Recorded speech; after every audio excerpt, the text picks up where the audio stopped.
ఓం శ్రీ గురుభ్యో నమః. ఓం శ్రీ నారసింహాయ నమః.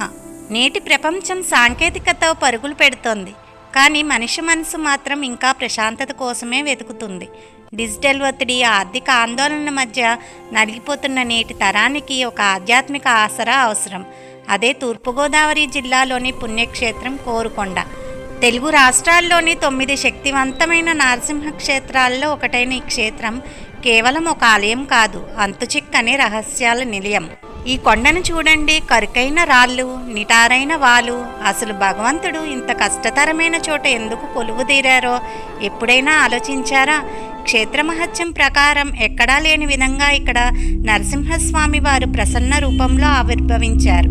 తన ఉగ్రత్వాన్ని వీడి అత్యంత శాంతమూర్తిగా వెలిసిన ఈ దివ్యశక్తిని భరించగలిగే సామర్థ్యం కేవలం ఒక పటిష్టమైన నల్లరాతి కొండలకు మాత్రమే ఉంది. అందుకే ఈ శిలలు స్వామివారి పాదాల కింద పునీతమయ్యాయి. ఆయన సాత్విక రూపం మనలోని ఆందోళనను హరిస్తుంది. ఆయన మనస్సు వెన్నకంటే మెత్తనైనది. భక్తులను రక్షించే అభయహస్తం ఈ కొండపై నుండే మనల్ని కాపాడుతుంది. ఇక్కడ రాయి రాయి ఒక గాథ చెబుతుంది. ప్రతి మెట్టు ఒక అనుభూతిని మిగులుస్తుంది. భక్తులు ఇక్కడికి కేవలం దర్శనం కోసం రారు, ప్రశాంతతను పొందడానికి వస్తారు. అసలు ఈ కొండ విశిష్టత ఏంటి? ఇక్కడ స్వామి ఎలా వెలిశారు? కొండపైకి వెళ్లే మెట్ల వెనక దాగిన రహస్యం ఏంటి? ప్రతి సంవత్సరం జరిగే కోరుకొండ తీర్థం ఎందుకు అంత ప్రత్యేకము? ఇక్కడ 2 ఆలయాలు ఎందుకు ఉంటాయి? చూసేద్దామా మరి? అయితే రండి, వీడియోలోకి వెళ్దాం. పరాశర మహర్షి, ప్రహ్లాదుడు మరియు దేవతలు కోరగా స్వామివారు ఇక్కడ ఆవిర్భవించారు. అందుకే దీనికి కోరుకొండ అనే పేరు వచ్చింది. కోరిన కోరికలు తీర్చే కొండ కనుక కింద నుండి చూస్తే ధాన్యం రాశిగా పోసిన తీరులో కనిపిస్తుంది కనుక ఈ కొండకు కోరుకొండ అనే పేరు. ఈ కొండ దూరం నుండి చూస్తే పవిత్రమైన శ్రీచక్రాన్ని పోలి ఉండడం ఒక విశేషం. ఇక్కడ స్వామివారి ఆవిర్భావం ఎంత విశేషమంటే ప్రపంచంలోనే ఎక్కడా లేని విధంగా ఇక్కడ స్వామివారు అత్యంత సూక్ష్మ రూపంలో దర్శనమిస్తారు. స్వామి విగ్రహం 6 నుండి 9 అంగుళాల పరిమాణం మాత్రమే ఉంటుంది. స్వామితో పాటు ఒక పక్క భూవరాహస్వామి, మరో పక్క త్రివిక్రమ అవతారం, జయ విజయులు, గరుత్మంతుడు మరియు ఇతర పరివార దేవతలతో సహా విమాన గోపురంతో కూడిన ఒక చిన్న దేవాలయంతో పాటుగా ఇక్కడ స్వామి స్వయంభూగా వెలిశారు. గర్భాలయంలో అర్చకులు హారతి ఇచ్చినప్పుడు మాత్రమే ఆ చిన్నదైన స్వయంభూ మూర్తిని మనం దర్శించుకోగలము. ఈ స్వయంభూ స్వామివారికి అభిముఖంగానే పరాశర మహర్షి ప్రతిష్ఠ చేసిన లక్ష్మీ నరసింహస్వామి వారు కూడా ఉన్నారు. త్రేతాయుగంలో శ్రీరామచంద్రుడు తన అరణ్యవాస సమయంలో ఈ క్షేత్రాన్ని దర్శించారని చెబుతారు. అందుకే గుడి చుట్టూ రామాయణ మహాఘట్టాలు శిల్పాలుగా కనిపిస్తాయి. ద్వాపర యుగంలో ఈ కొండ వెనుక ఉన్న పాండవుల కొండపై పాండవులు వనవాసం చేశారని, ఇక్కడ భవనాశిని కోనేరులో స్నానమాచరించి స్వామిని దర్శించుకునేవారని ప్రతీతి. కలియుగంలో రెడ్డి రాజుల కాలంలో ముమ్మడి నాయకుడు ఈ ఆలయాన్ని నిర్మించారు. ప్రస్తుతం ఇది అన్నవరం దేవస్థానం పర్యవేక్షణలో ఉంది. ఇక్కడ మరో విశేషం ఏకకాల అర్చన, ఏకకాల దర్శనం. ఉదయం 9:30 నుండి 12 గంటల వరకు మాత్రమే భక్తులకు అనుమతి ఉంటుంది. మిగతా కాలమంతా దేవతలు స్వయంగా వచ్చి స్వామిని అర్చిస్తారని మన పూర్వీకులు చెబుతారు.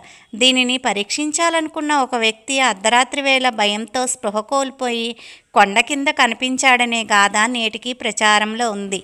కొండ దిగువన పరాశర మహర్షి స్థాపించిన మరో నరసింహస్వామి ఆలయం ఉంది. ఇక్కడ దర్శనం చేసుకున్నాక 615 నిట్ట నిలువు మెట్లు ఎక్కి పైన ఉన్న స్వామిని చేరుకోవాలి. నిలువుగా కాక జెడ్ ఆకారంలో ఎక్కితే త్వరగా అలసిపోరు. ప్రతి అడుగు పైకి వేస్తున్న కొద్దీ మనసు తేలికపడి ప్రశాంతత లభిస్తుంది. దర్శనం ముగించుకుని కొండ దిగుతున్నప్పుడు మనకు శేషశయన దేవాలయం కనిపిస్తుంది. శేషతల్పంపై పవలించిన విష్ణుమూర్తి రూపం ఇక్కడ అత్యంత మనోహరంగా ఉంటుంది. కొండ ఎక్కలేని వారు కింద ఉన్న స్వామిని దర్శించినా అదే ఫలితం కలుగుతుంది. ప్రతిరోజు కొండ కింద భక్తుల కోసం నిత్య అన్నదాన కార్యక్రమం జరుగుతుంది. ఆలయ ప్రాంగణంలో ఒక ప్రత్యేకమైన స్తూపం కనిపిస్తుంది. శ్రీరామ కోటలతో నిర్మితమైనది ఈ స్తూపం. ఇటువంటి స్తూపాలు ఆంధ్రప్రదేశ్లో చాలా తక్కువగా ఉన్నాయి. కోరుకొండ పేరు వినగానే భక్తులకు గుర్తొచ్చేది కోరుకొండ తీర్థం. ప్రతి ఏటా ఫాల్గుణ శుద్ధ ఏకాదశి నుండి పూర్ణిమ వరకు 5 రోజుల పాటు ఉత్సవములు అత్యంత వైభవంగా జరుగుతాయి. ఉత్సవములలో భాగంగా స్వామివారి కళ్యాణం అంగరంగ వైభవంగా జరుగుతుంది.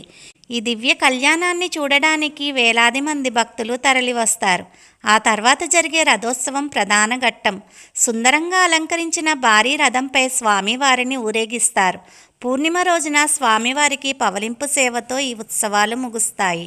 చివరిగా ఈ ఆలయం కేవలం ఒక ఆధ్యాత్మిక కేంద్రమే కాదు, ప్రకృతి ప్రేమికులకు, కళాభిమానులకు ఒక స్వర్గం. పచ్చని ప్రకృతి ఒడిలో ఎత్తైన కొండపై వెలిసిన ఈ ఆలయ పరిసరాలు కంటికి ఎంతో విందుగా ఉంటాయి. ఆలయ ప్రాంగణంలోని ప్రతి శిలపైన చెక్కిన అద్భుత శిల్పకళా చాతుర్యం మన ప్రాచీన వారసత్వానికి నిలువుటద్దం.